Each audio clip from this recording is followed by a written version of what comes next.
to the entertaining Talkin' Sports. What is going on, football fans? Back at it with another New York Giants video. And in this video, I'm going to talk about a story that came out that I just saw on Giants Wire, talking about the same thing I basically just talked about when talking about the New York Giants cap space. Now, I said the Giants had about $70 million. This article says 75, so maybe Sport Track was off by a little bit with the adjustment to the salary cap. But nevertheless, the article basically just reiterated what I said in my video. And I think this is great news. You know, some Giants, and I get it. I completely get it. When the team's been as bad as it's been, and you finally have some hope, and you have some cap space, you want the team to jump all over it and improve the team overnight like that, just like we did in 2016. But guys, like I said in some of the comments to people in my last video, this is chess. It is not checkers. We're not short-term thinking here. 2016, that was short-term thinking because you had a desperate general manager who knew he drafted so poorly that he had to try to save his job, and he went out there and spent every penny on 3 big free agents. And it got us over the hump for 1 year. And we're still recovering. You know, we just recovered from the cap hell that it put us in the following 2 years. And we had to eat some of that cap money as well. So the Giants cannot make that same mistake this offseason, and it appears that they will not. It appears that John Mara and Dave Gettleman have learned from the mistakes of a Jerry Reese when he did what he did in 2016, and the Giants will be diligent and they will not spend this money. They have to make sure that they have enough money for the future, for guys like Daniel Jones, for guys like Saquon Barkley, whoever they're going to draft in this year's draft. You need money set aside to keep those guys here long term. When you sign guys to 5-year contracts, when Saquon Barkley wants his extension, when Daniel Jones wants his extension, that's going to be a problem. You're going to have to trade that guy. You're going to have to eat some of that money. You're going to have to make a cap hit. Those cap hits add up. And the Giants are doing the right thing here. Now, I expect them to spend a good portion of the salary cap. Don't think that they're not going to try to bring in an impact player, maybe 2. But I think they're going to go more for depth to set themselves up for the draft. That doesn't mean that they won't sign an Ngakoue. That doesn't mean that they may not sign, a Conklin. But don't expect both of them. I'm just trying to, be realistic here, guys. It's just the right approach here if you're a New York Giant fan. Yeah, it's nice to have $75 million in cap space. And then, of course, some of it's got to go to draft needs as well. You may potentially sign on a Leonard Williams. Who knows what we'll do with Marcus Golden, like I said in my video. But like I said, this is long-term thinking. This is not just about the 2020 season. You're not going to be contending for a Super Bowl. It's just not realistic next year. We've won 9 games in our last 2 years. You've got a second-year quarterback who's had a bad offensive line. You have one of the worst defenses in football. You're not going to just turn that around overnight. And yes, I suppose it's possible. Anything is possible. But even if you do that by bringing in mercenaries, which is what free agents essentially are, it's not going to be sustained success. Go back and watch the video. Look at how the best teams do it. They don't go out there and sign 2, 3, 4 big free agents every year. They do it the right way. They use free agency for depth and to fill in a piece here and there, like the Patriots did with Gilmore. Here and there, you sign a big piece, and they could certainly use a big piece. One big piece, and that'll set you up for the draft, like Gettleman has said. But let's jump into some of the quotes by Mara that I got off of GiantsWire.com. And here's the first one. The thing with free agency, it's a double-edged sword. I mean, you can fix some holes pretty quickly, but long-term, I'm not sure that it really works, Mara said. You still have to build your team through the draft.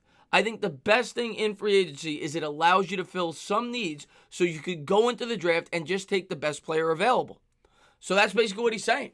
They want to be able to take the best player available in this year's draft. And before they decide what they're going to do in free agency, they have to figure out who that player is. Is that player going to be, Andrew Thomas? Is that player going to be Isaiah Simmons?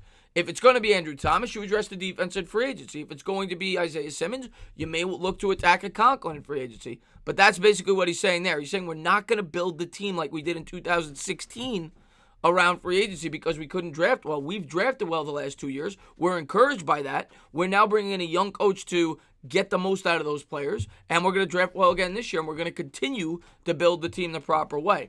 He then later goes on to say, if you think free agency is going to fix all your problems, you're going to be sadly disappointed. So yes, we do have probably the most space we've ever had, but we're not going to go hog wild in there and spend it all. I think if you do that, you're making a big mistake. We're going to try to do it wisely. Try to get the right guys in here, guys that we hope are going to be here for a while, but still you have to emphasize the draft. And that's still the most important thing in building a franchise. He then later went on, actually this is just reiterating what Gettleman said. General Manager Dave Gettleman has shared similar sentiments in recent weeks, even suggesting the Giants would like to maintain an available pool of around $20 million going into the regular season. Now, whether or not they'll do that, I couldn't tell you. If they'll keep $20 million, maybe it'll be 10. But maybe they want to keep some money available for in-season moves, things like that. If you want to make a trade and you got to take out some salary cap, you want a little flexibility, and the Giants have that, going for them right now, being that they have the cap space. The Colts did the same thing last year.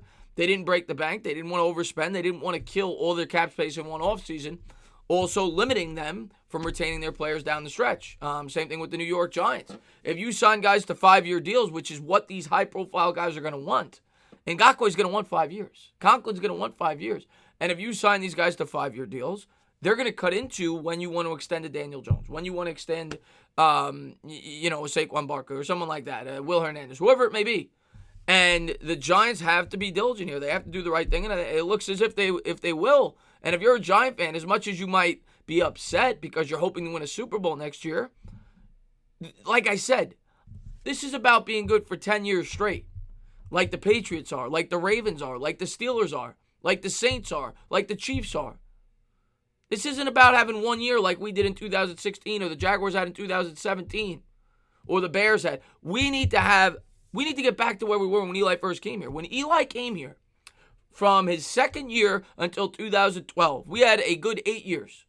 Every year we knew we were going to at least be in the thick of it, in the playoff race. We have not been back to that point since because we've drafted poorly and we've spent improperly in free agency.